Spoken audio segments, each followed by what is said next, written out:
Vote দেন, rank করেন। আপনাদের vote দিয়ে আমরা একটা হাসি খুশি নিউ ইয়র্ক সিটি তৈরি করি। নিউ ইয়র্ক সিটির ইতিহাসে প্রথম মুসলিম নারী কাউন্সিল সদস্য, যিনি রাস্তা, গাছ এবং আইন নিয়ে লড়াই করেন না, শুধু লড়াই করেন পরিচয়, মূল্যবোধ এবং ন্যায়ের পক্ষে দাঁড়িয়ে। নাম শাহানা হানিফ, যার বয়স 34। তবে শুরুটা হয় ব্রুকলিনের কেনসিংটন এলাকায়, আর এই বছর তিনি পুনর্নির্বাচনে জয়ী হয়েছেন, যেখানে নির্বাচনের মূল মঞ্চ হয়ে দাঁড়ায় গাজা বনাম নিউ ইয়র্কের আঙ্গিনা। নির্বাচনের প্রতিদ্বন্দ্বী ছিলেন মায়া কর্নবার্গ, একজন প্রার্থী যিনি গবেষণা করেন ব্রেনান সেন্টার ফর জাস্টিসে। তার অভিযোগ ছিল শাহানা খুব বেশি গাজা নিয়ে কথা বলেন আর কম বলেন কেনসিংটনের গর্ত, গাছ কিংবা ট্রাফিক নিয়ে। অন্যদিকে শাহানার জবাব ছিল স্পষ্ট, ন্যায় বিচারের জন্য লড়াই মানেই নিজের জনগণকে ভুলে যাওয়া নয়, বরং আমার এলাকাবাসী চায় একজন নেতা যিনি করবেন ঘর, দেখবেন শিশুর খেয়াল আর রুখে দাঁড়াবেন দুর্নীতির বিরুদ্ধে।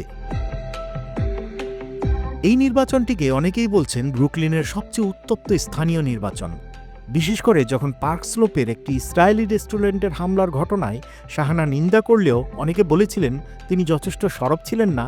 এটা কি আসলেই ইহুদি বিদ্বেষ?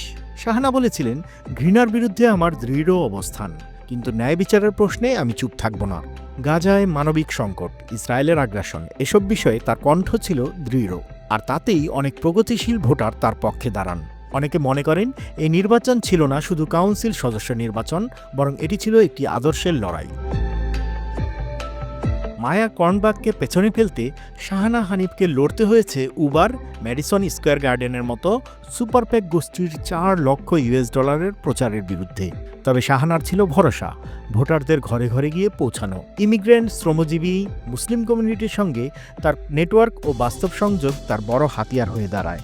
তার দাবি, আমার জয় এবং জোহরান মামদানির জয় প্রমাণ করে এই শহর বদলাতে চায়। তিনি বলেন, আমি কথা বলেছি বাস ভাড়া ফ্রি করার, বাজার খরচ কমানোর আর বাড়ি ভাড়া স্থির রাখার। এই সমস্যাগুলোই নিউ ইয়র্কারদের সবচেয়ে বেশি নাড়া দেয়। এই জয় শাহানা একা অর্জন করেননি, তিনি ক্যাম্পেইন করেছেন মেয়র প্রার্থী জোহরান মামদানি ও কমট্রোলার ব্যাডল্যান্ডারের সঙ্গে কাঁধে কাঁধ মিলিয়ে। তাদের একযোগে প্রচার একটা নতুন স্লোগান তুলে ধরে নিউ ইয়র্কবাসীর সামনে, আর তা হলো, এটা শুধু একটা শহর নয়, এটা মানুষের শহর। এবং এর ফলাফল শাহানা হানিফের এই জয়।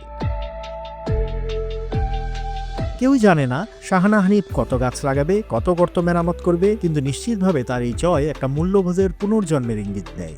শাহানা হানিফের জয় আমাদের মনে করিয়ে দেয়, নেতৃত্ব মানে শুধু প্রশাসন নয়, মানুষের কথা শোনার শক্তি, সাহস এবং ন্যায়ের পক্ষে দাঁড়ানোর অঙ্গীকার।